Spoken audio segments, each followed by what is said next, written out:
Hello students, good evening everyone. तो last time हम कर रहे थे पुली के बारे में, पुलिस। ठीक है, तो आज हम उसका दूसरा पार्ट करते हैं और एक वीडियो में उसका तीसरा पार्ट भी करेंगे। ठीक है, तो आज हम उसका दूसरा पार्ट में करते हैं कि मान लेते हैं आपको कुछ इस तरह का डायग्राम दिया जाए। ठीक है, ये केस सेकंड है इसका। वो तो खाली पुली थी इस तरह की।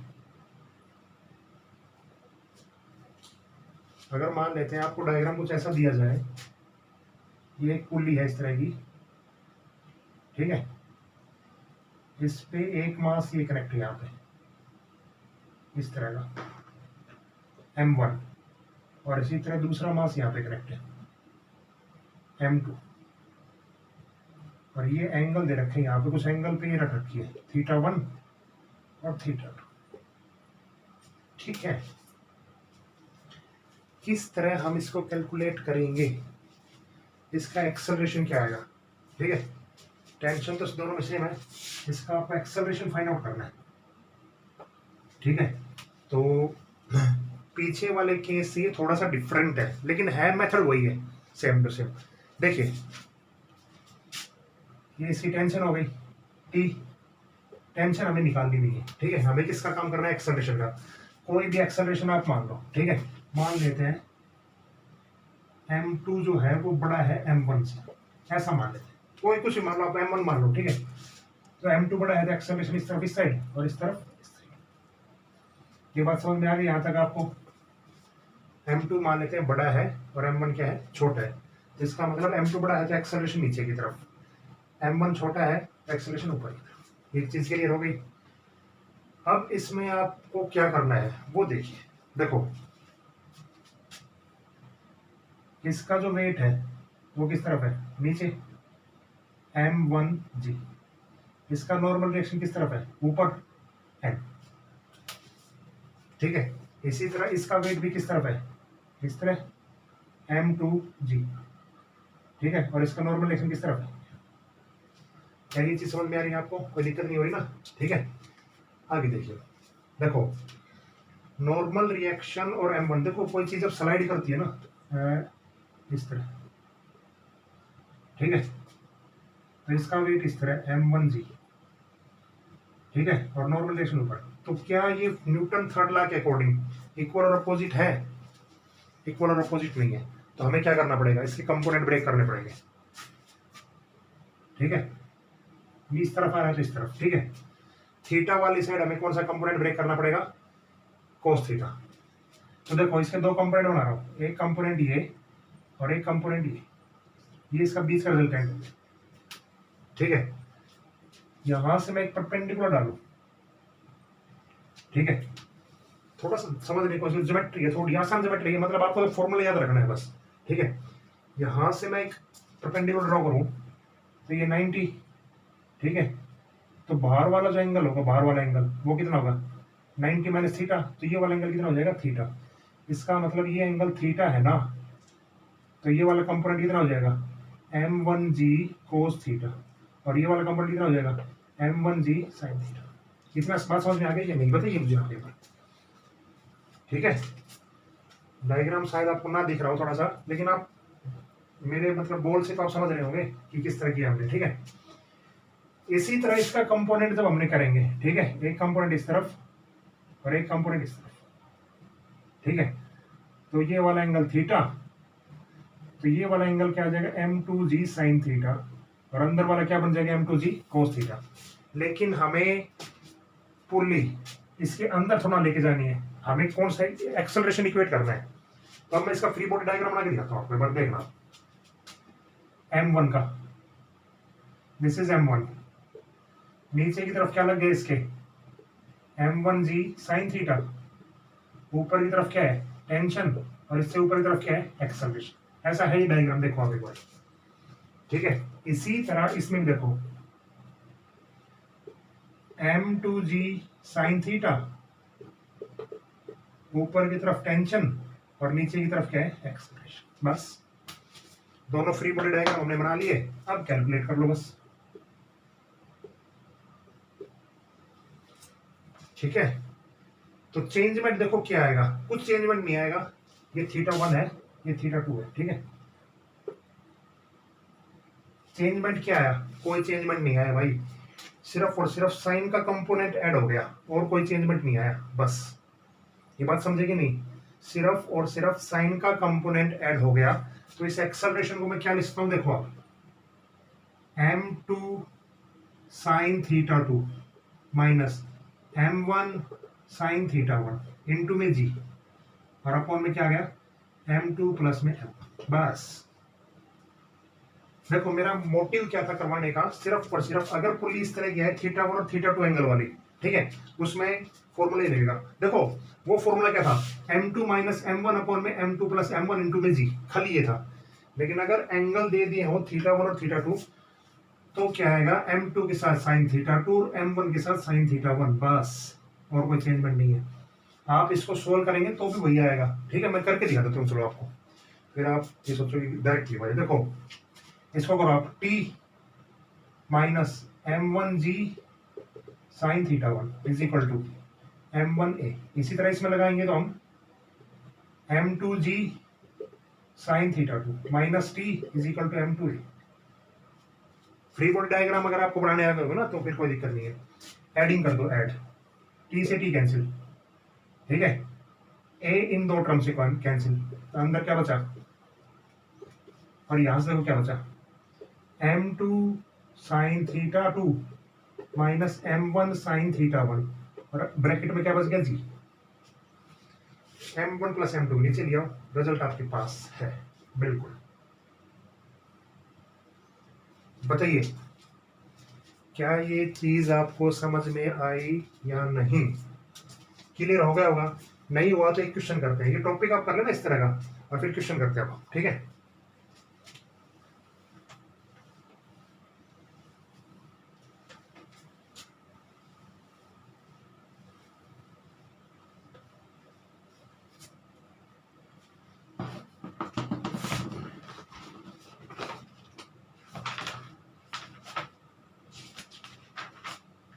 ये क्वेश्चन है HC वर्मा का 25। बाकी इस तरह का क्वेश्चन आपको प्रदीप की बुक में पीछे भी मिल जाएंगे, कंपटीशन फोकस में करके देखोगे तो, ठीक है। तो मैं अभी डायग्राम बना रहा हूँ, वो डायग्राम क्या है वो देखिए, बड़ा बना देता हूँ, ठीक है। इस तरह ये साइड दे रखी है 3 मीटर, ये 5 मीटर और ये 4 मीटर, इस तरह की साइड दे रखी है आपको 4 मीटर, ठीक है। इसके ऊपर एक पुल्ली है, ये वाली पुल्ली, इसके ऊपर एक मास लटका रखा है। ऐसा डायग्राम ऐसे बनाना, बस ऐसा ही है जैसे मैं बताऊँ ना, वैसे ही करना है, बस 1 kg 1 kg, बस, ठीक है। ये आपके पास गिवन क्वांटिटी है और आपको एक्सेलरेशन कैलकुलेट करना है, बस। क्या अभी जो हमने डायग्राम किया था वो सेम टू सेम ऐसा ही है कि नहीं, बताइए आप। तो देखिए आप किस तरह करेंगे इसमें, देखो फॉर्मूला वो लगा दो, m2g, ठीक है, m2 sin θ2, ये एंगल मान लो आप θ1 है और ये एंगल मान लो आप θ2 है, मान सकते हैं ऐसा, इस डायग्राम में नहीं है लेकिन हमने मान लिया, निकालेंगे हम इसको, m1 sin θ1 और इनटू में क्या हो गया g अपॉन में m1 प्लस में m2। देखिए a m2 की वैल्यू कितनी है 1 sin θ1 माइनस m1 की वैल्यू कितनी है 1 sin θ1, ये sin θ2 है, sin θ1 और इनटू में g, और m1 प्लस m2 कितना हो गया 2। तो अपने पास रिजल्ट ही आया sin θ1 minus sin θ2 minus sin θ1 upon में 2 इंटू में जी, ठीक है ना भाई। पहला काम आपको समझ में आया ना, कंसेप्ट समझ में आ गया था, तो कोई दिक्कत नहीं है, वही फॉर्मूला यूज किया है बस। अब आपको sin θ1 और sin θ2 निकालने कहीं ना कहीं से, ठीक है। इसमें आपको काम ये करना है, देखो क्या करोगे आप, एक परपेंडिकुलर डाल दो, यहां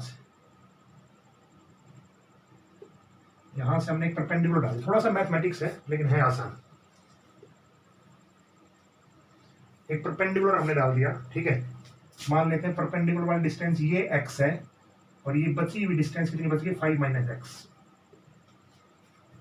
बिल्कुल बच गई होगी। नीचे वाली डिस्टेंस टोटल कितनी है 5, तो ये मान लिया x और ये मान लिया 5 - x, ठीक है। यहां से ये वाली वैल्यू निकालो आप, कितनी होगी देखो, ये वाली वैल्यू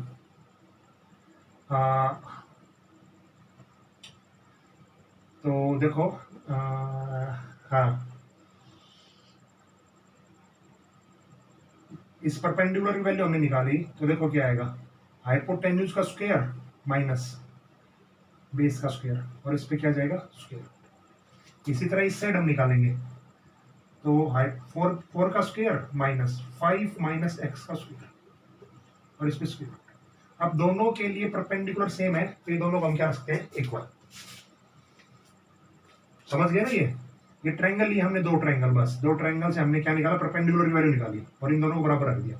यहां से हम x कैलकुलेट कर लेंगे तो देखो 9 स्क्वायर से square root cancel, 9 - x square 16 minus, देखो अब आगे 16 - 25 माइनस x स्क्वायर और प्लस 50x, ये आएगा नहीं 10x, 10 × 5 10x, minus minus plus हो जाएगा। इसको खोलेंगे ना तो ये आएगा, खोल के देख लेना, ठीक है।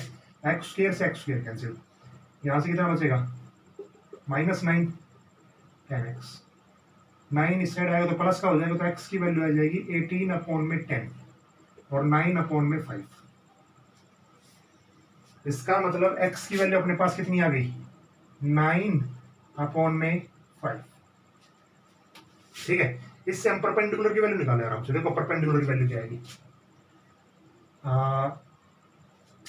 परपेंडिकुलर वैल्यू आएगी 3 का स्क्वायर माइनस 9/5 का स्क्वायर और इसका स्क्वायर रूट, ठीक है। देखो 3 का स्क्वायर कितना होता है 9, इसका स्क्वायर कितना होगा 81 25, इसका जब एलसीएम लेंगे तो 225 - 81 बचेगा 144/25 और रिजल्ट यहां से आएगा 12/5। थोड़ा सा बड़ा पड़ गया लेकिन मैथमेटिक्स है इजी, पाइथागोरस फॉर्मूला है ये, बस इस परपेंडिकुलर निकालने के लिए। यहां से आप x की वैल्यू 5 - 9/5 रखेंगे तो ये आ जाएगा अपने पास 5 - 9/5 16/5, ऐसा आएगा ना। हाँ बस हो गया अपना काम, वैल्यू निकालो बस, यहाँ रख दो। देखो sin θ2, ये ट्रायंगल है sin θ2 की। साइन क्या होता है, साइन परपेंडिकुलर अपॉन में हाइपोटेन्यूज। परपेंडिकुलर कितना है बताइए मुझे आप 12/5 और हाइपोटेन्यूज कितना है 4, नीचे 4 माइनस sin θ1 परपेंडिकुलर वही है और हाइपोटेन्यूज 3 है यहाँ पे, और अपॉन में 2 और इनटू में g, ठीक है। इसको सोल्व करेंगे तो अपने पास आएगा देखो 12/20 माइनस 12/15 अपॉन में 2 और इनटू में g, ठीक है। आगे आगे क्या करें अब इसमें बताइए आप, इसको काट दो आप, 4 × 12 4 × 5 = 20, 3 × 4 = 12 3 × 5 = 12। तो अपने पास अल्टीमेटली क्या आ गया देखो, अल्टीमेटली अपने पास आ गया 3/5 माइनस 4/5 2 × g, ये एक्सेलरेशन की वैल्यू। तो 5 एलसीएम लिया तो 3 - 4/5 नीचे आया तो 10 हो गया, और g कितना आ गया -g/10 या -1। माइनस का मतलब क्या है बताइए, माइनस का मतलब क्या है कि डायरेक्शन कैसी है अपवर्ड या डाउनवर्ड, बताइए कैसी वैल्यू मिलेगी आपको बताइए g/10। तो g/10 का मतलब ये है -g/10 का मतलब कि m2 और m1 में एक छोटा था एक बड़ा था, या ये था और कुछ था बताइए, ठीक है। मतलब ये फॉर्मूला m1 sin थीटा 1 भी हो सकता था और m2 sin थीटा 2 भी हो सकता था। ठीक है, हमने अपनी सिंप्लिसिटी के लिए ये फॉर्मूला बनाया था। ठीक है, तो आंसर कितना आ गया मैग्नीट्यूड में g/10। ठीक है, यहाँ पे आपको डायरेक्शन बतानी नहीं थी। ठीक है, क्योंकि यहाँ पे डायरेक्शन का काम भी नहीं था, तो -g/10 आ गया, कोई दिक्कत नहीं है, g/10 एक ही बात है। ये चीज समझ में आएगी नहीं आपको, ये बताइए पहले ये क्वेश्चन कंसेप्ट अगर आपको समझ में आ गया हो ना पिछले वाला, तो बहुत आसान है। कुछ नहीं किया इसमें, वही फॉर्मूला यूज किया है, उसके बाद परपेंडिकुलर ड्रॉ किया है, उस परपेंडिकुलर की वैल्यू निकाली है, और वो परपेंडिकुलर की वैल्यू से हमने sin थीटा 1 और sin थीटा 2 निकाले हैं बस। अगर मैथमेटिक्स आपका थोड़ा सा भी अच्छा होगा ना, तो कोई दिक्कत नहीं है फिजिक्स में। ठीक है, तो इस क्वेश्चन में ज्यादा टाइम लग गया। ठीक है, लेकिन एक कंसेप्ट आपको समझ में आ गया बस है। ठीक है, इस माइनस पे आप कंफ्यूज मत होना। ठीक है, ये मैग्नीट्यूड में अगर लिखेंगे तो g/10 आ जाएगा। ठीक है, क्योंकि यहाँ पे डायरेक्शन आपको बतानी नहीं थी, एक्सेलरेशन डायरेक्शन किस तरफ है, क्योंकि मास दोनों के सेम थे। ठीक है, तो एक्सेलरेशन कितनी आ जाएगी 1, g/10 का मतलब 1। ओके, अगली चीज देखिए आप, देखता हूँ एक बार टाइम कितना हो गया, क्योंकि वीडियो ज़्यादा मिनट की अपलोड होती नहीं है। अच्छा, इसी में ही टाइम ज़्यादा लग गया, 16 मिनट्स लग गए। तो एक छोटा सा काम और करते हैं आज के लिए। ठीक है, क्योंकि पुल्ली वाला तीसरा पार्ट करेंगे तो बड़ा है। तीसरा पार्ट अगर हम करें केस थर्ड, तो मैं आपके लिए ले रहा हूं कॉन्टैक्ट फोर्स।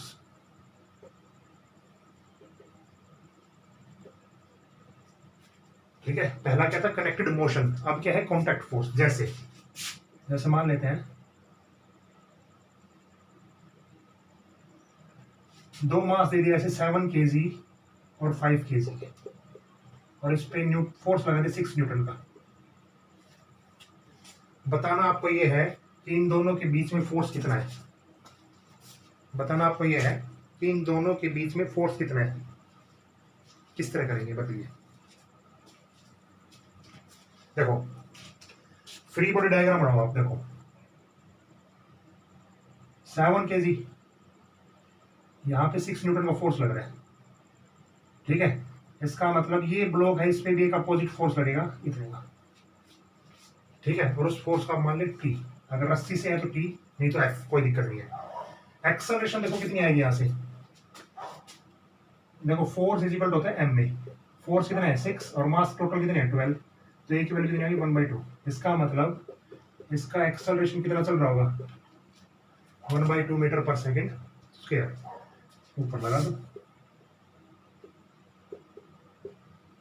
ठीक है, दिस इज एक्सेलरेशन।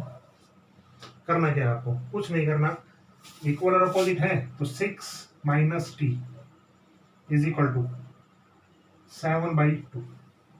बस 6 - 2 7 t इज इक्वल टू क्या हो, देखो 6 न्यूटन यहां से लगा, t उल्टा, तो 6 - t, और ये फोर्स टोटल एक्सेलरेशन कितनी है, इतनी है, तो टोटल मास कितना हो गया m इंटू में a, तो 6 - 7/2 और इज इक्वल टू t। ठीक है, तो t की वैल्यू यहाँ से कितनी आ गई 5/2 मीन्स 2.5 न्यूटन। इसका मतलब इसके बीच में जो फोर्स लग रहा होगा ना, वो कितना लग रहा होगा 2.5 न्यूटन का। आई थिंक आप समझ गए होंगे, नहीं तो एक क्वेश्चन और करते हैं अभी इसके इसी पे। ठीक है, एक मिनट रुको, बुक का दे रहा हूँ मैं क्वेश्चन।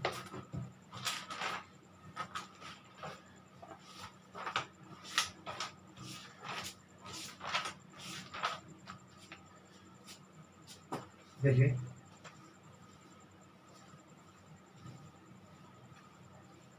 देखो, कॉन्टैक्ट फोर्स का काम कर रहे हैं हम। एक क्वेश्चन और ले रहा हूं मैं। एक क्वेश्चन ऐसा है, ये क्वेश्चन नेट में आया हुआ है। ठीक है, देखो किस तरह करेंगे इसको। 4 kg 2 kg 1 kg, इस तरह का एक क्वेश्चन आ रहा था, और इसमें पता पूछ रखा था कि यहाँ पे कॉन्टैक्ट और यहाँ पे कितना फोर्स लग रहा है। देखो किस तरह हम बताएंगे। देखो पहले, सबसे पहले आप क्या निकालो, एक्सेलरेशन निकालो। एक्सेलरेशन सबकी सेम रहेगी। देखो F is equal to m a, force कितना है 14 और मास कितना है 7, ए की वैल्यू कितनी आ गई। इसका मतलब एक्सेलरेशन यहाँ पे कितना रहेगा 2 मीटर पर सेकेंड स्क्वायर। ठीक है, आगे देखो, फ्री बॉडी डायग्राम बनाओ।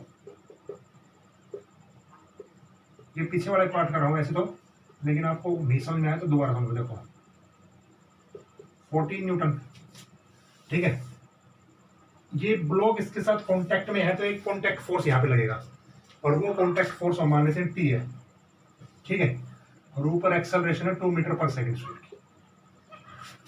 तो देखिए आप यहाँ से 14 माइनस टी, और टोटल मास कितना हो गया, टोटल फोर्स 8, तो टी की वैल्यू यहाँ सीधे आएगी 6 न्यूटन। इसका मतलब यहाँ पे कितना फोर्स है, 6 न्यूटन का। आगे बढ़ते हैं, यहाँ देखेंगे आप 2 kg, जितना टेंशन यहाँ पे लगेगा उतना ही टेंशन यहाँ पे लगेगी। ये टेंशन फोर्स हमने निकाले 6 न्यूटन का। अब 1 kg का ब्लॉक इस पे लगाएगा, इसको आप मान लें टी, अगला टी हमने मान लिया, T1 ले लो आप, कोई दिक्कत नहीं है, T1।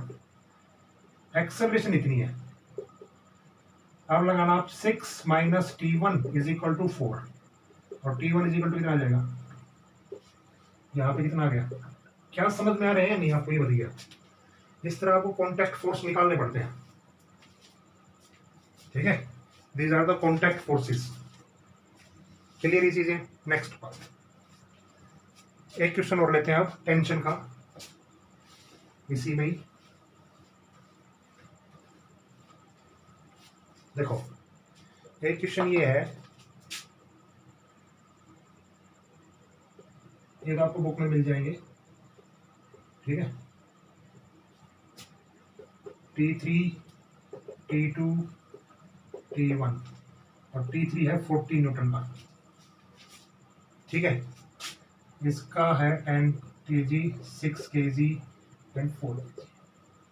ये T3 इसको खींच रहा है 40 न्यूटन पे, तो आपको निकालना है T2 और T1 कितना है।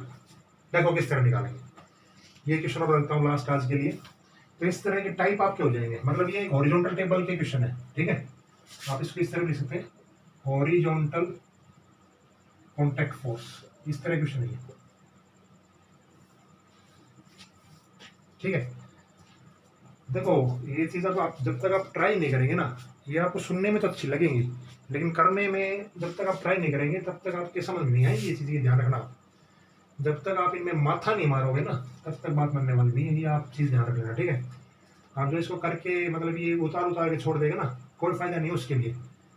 आप बुक से कम 3-4 क्वेश्चन तो अटेम्प्ट करें, ताकि आपको कॉन्फिडेंस आए कि भाई हाँ आया हमें कुछ। अब इसमें देखते हैं, पहले आप देखो अलग अलग ब्लॉक डायग्राम अगर देखो, दिस इज T3 कितना है 14 न्यूटन, ये आपको गिवन है, दिस इज T2, ये निकालना है आपको। तो सबसे पहला काम आप क्या करते हैं, एक्सेलरेशन, फोर्स कितना है 40 और मास कितना है 10, 6, 4, कितना हो गया 20, तो एक्सेलरेशन कितना आ गया 2 मीटर पर सेकेंड स्क्वायर, ठीक है। अरे T equal to T40 mass 20A, तो 2 आ गया, ओके। अब आगे देखते हैं किस तरह करना है इसको, बताओ। इस तरफ फोर्स लगाया है तो T3 positive, 40 minus T2 is equal to net force कितना है 8, तो T2 की वैल्यू कितनी आ गई 32 न्यूटन। बस हो गया, अपना काम हो गया। T1 देखेंगे तो T1 देखो, अब ये वाला फोर्स कितना लग रहा था 32 न्यूटन का, T1 कितना है 6 kg का, एक्सेलरेशन कितनी है इतनी है, और T1 आपको निकालना है। देखो 32 minus T1 is equal to 12, T1 कितना आ जाएगा 20, बस हो गया, ठीक है। चुटके में हो जाएंगे, कोई दिक्कत नहीं है, लेकिन आपको कंसेप्ट आपको क्लियर होने चाहिए बस। तो पुल्ली सिस्टम का भी एक पार्ट और बचा हुआ है, उसको हम नेक्स्ट टाइम भी करेंगे, ठीक है। और ये चीज़ आपको समझ में आ गई होंगी, ठीक है। तो अभी हम करेक्टेड मोशन पे चल रहे हैं, फिर हम तो चलेंगे स्प्रिंग फोर्स पे, इम्पल्स पे, कंजर्वेशन ऑफ मोमेंटम पे। थोड़ा सा बड़ा पार्ट है तो टाइम तो लगेगा ही, लेकिन समझ में आना चाहिए, कंपटीशन के लिए बहुत इंपॉर्टेंट काम है ये, ओके। तो आज के लिए इतना ही, गुड नाइट।